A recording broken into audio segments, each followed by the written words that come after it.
Kaj se dogaja v nadaljevanju? Minister razglasi te nepravilnosti za lomljenje hrbtenice tožilcev. Kot da bi, bom rekel, nek notranji nadzor v tožilstvu bil kaj posebej hudega. Namreč ne vidim tog problemov, če tožilcu, pa se mnenja krešejo na tak ali drugačen način.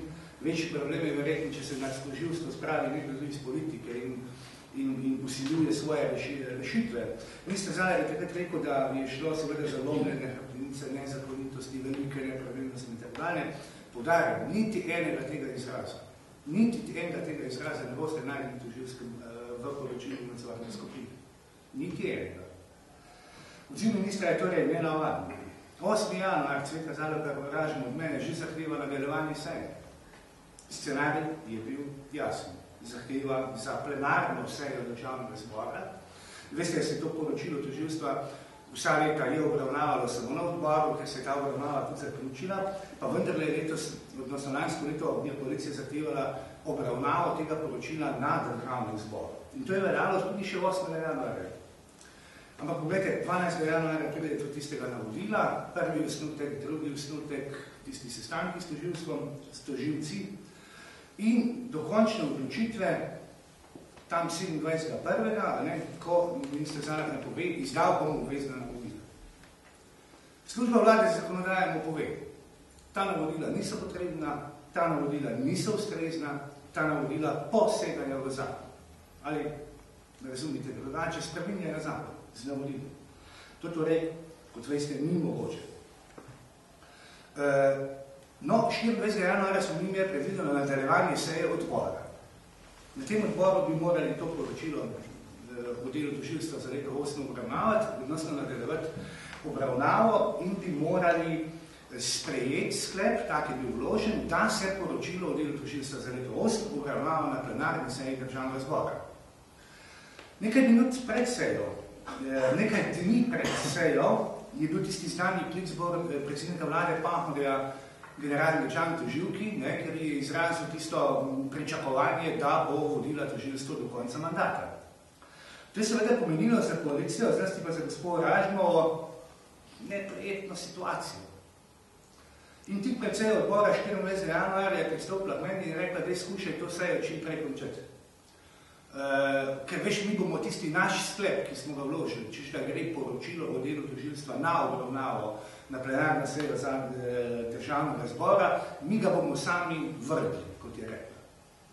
To pomeni kaj, da je videla, da je nekako politične zmage nad Barbaro Brezigar ni, ker je stopil v bran predsednik vlade. In tisto sejo, če se boste dobro spomnili, smo zelo, zelo hitro končali. In koalicija je sama zavrnila sklep, ki ga je sama predlagala. Tukaj se pa zdaj dogaja, pa tudi nekaj nenavadne. Vete, odstop gospe Hranskare. Nesporno je, da je navedla nezaupanje in komuniciranje mimo nje, to je potrdila tudi generalna državna tožilka. Vendar kaj vidi v tem gospod Zalar? On vidi v tem pa nezakonita in protiustavna dejanja.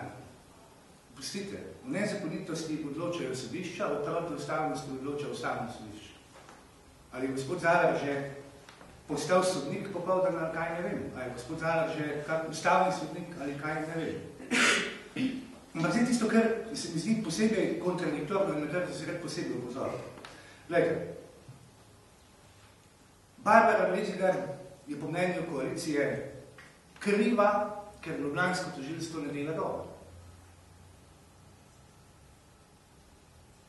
To je bila njihova prva obtožba. Barbara Brezigar je celo kriva, ker tožilc v Kopru slabo preprav obtožnico v zadevi Prijatelj. To smo tudi lahko slišali javno. Zdaj pa pravijo, da je Barbara Brezigar kriva zato, ker je komunicirala s podrejenimi. A znate to razložiti? Jaz ne. Torej, s podrejenimi ne more in ne sme komunicirati, ker je to protiustavno po mnenju gospoda Zalarja, ne nezakonito po mnenju gospoda Zalarja. Je pa odgovorna za delo podrejenih. A se to da narediti? Po mojem mnenju, ne. Tukaj se zdaj dogaja v vladni palači. Vi veste, da obe koalicijski stranki LDS in zares govorita za izstopni iz koalicije. Jaz sem globoko prepričan, da s tem ne mislite res. Ampak da samo grozita predsednik vlade Pahorjev.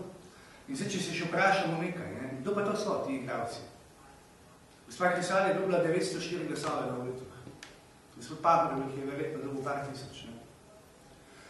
Moč gospe Kresalove se izraža v 5 poslancih.